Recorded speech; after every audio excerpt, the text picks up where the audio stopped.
আমার কথা শুনবার জন্য আপনাদের স্বাগতম। আশা করি সকলে ভালো আছেন।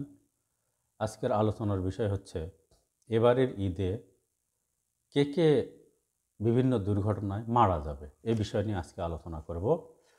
আশা করি আমার আলোচনাটা একটু মনোযোগ দিয়ে শুনবেন আর আমার চ্যানেলটি সাবস্ক্রাইব করবেন আশা করছি।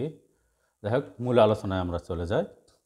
আলোচনা হচ্ছে এবারের ঈদের লম্বা একটা ছুটি, আর এই ছুটিতে লক্ষ কোটি লোক ঢাকা থেকে বিভিন্ন জেলায় তাদের গ্রামের বাড়িতে ঈদ করার জন্য যাবে বা আসবে। এখন কথা হচ্ছে এই যে দীর্ঘ জার্নিতে বিভিন্ন যানবাহনের মাধ্যমে যাতায়াত করার সময় অসতর্কতার কারণে যে বিভিন্ন ধরনের দুর্ঘটনা ঘটে, এর জন্য অকালেই বিভিন্ন প্রাণ ঝরে যায়। আনন্দের ঈদটা একেবারে নিরানন্দ হয়ে যায়, বেদনায় ভরে যায়।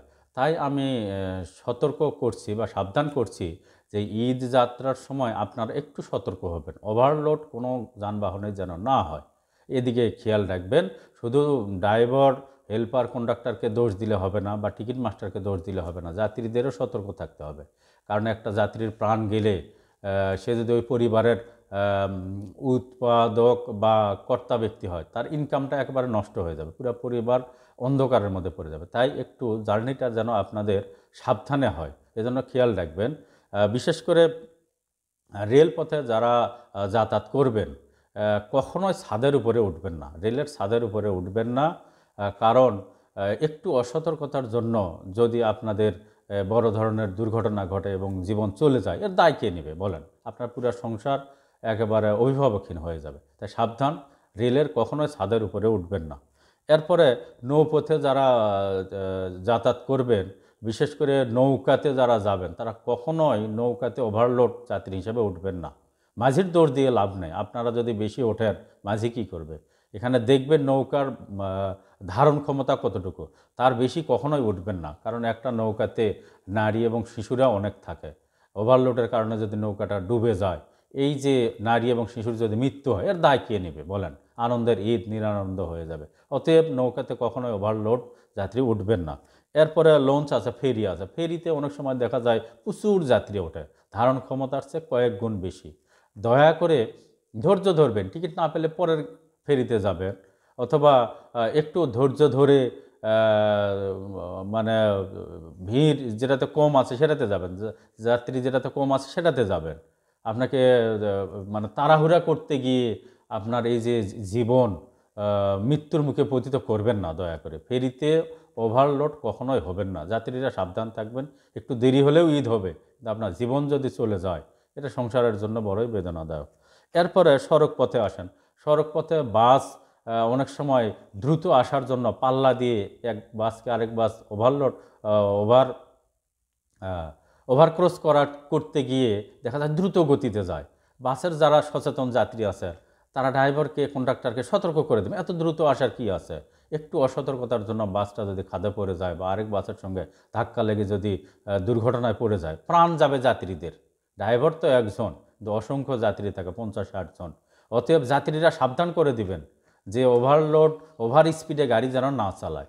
আর নেশার বিষয়টা একটু দেখুন, ড্রাইভাররা অনেক সময় রাত জাগে, নেশা জাতীয় দ্রব্য খায়, এদিকে সতর্ক রাখবেন, কখনো যেন না খায়, এদিকে খেয়াল রাখবেন। আর যেই বাসে উঠবেন, বিশেষ করে এই বাসের নাম্বার ছবি সহ মেসেঞ্জারে আত্মীয় স্বজনের কাছে পাঠিয়ে দিবেন। কখন যাত্রা শুরু হলো এটা মেসেঞ্জারে আত্মীয় স্বজনের কাছে পাঠিয়ে দিবেন। কারণ কোনো বাস যদি দুর্ঘটনায় পতিত হয়, আপনার পরিবারের লোকজন যেন তাড়াতাড়ি খোঁজ পায়।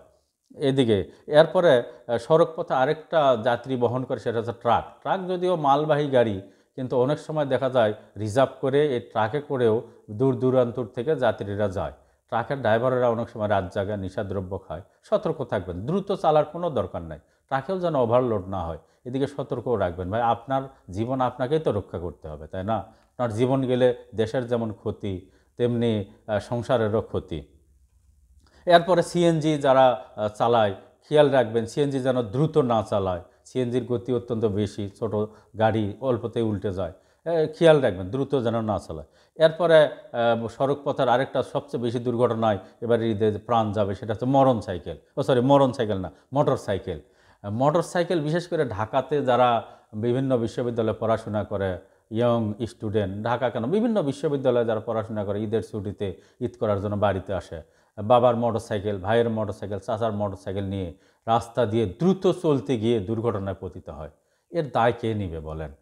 মোটরসাইকেল কখনোই ওভার স্পিডে চালাবেন না। আর মোটরসাইকেলে ওভার যাত্রী নেবেন না, 3 জন নেবেন না, 2 জন, সর্বোচ্চ 1 জন থেকে 2 জন। মোটরসাইকেলে অল টাইম হেলমেট ব্যবহার করবেন, মোটরসাইকেলের প্রয়োজনীয় কাগজপত্র রাখবেন। এবারের ঈদে আমি চাচ্ছি কোনো যেন দুর্ঘটনা না ঘটে, সকলের নিরাপদ জার্নি হোক এই কামনায় আমি প্রতিবাদী সাহার সকলের সুস্বাস্থ্য কামনা করে আমি আমার কথা শেষ করছি। ভালো থাকবেন, শুভ জার্নি। আসসালামু আলাইকুম।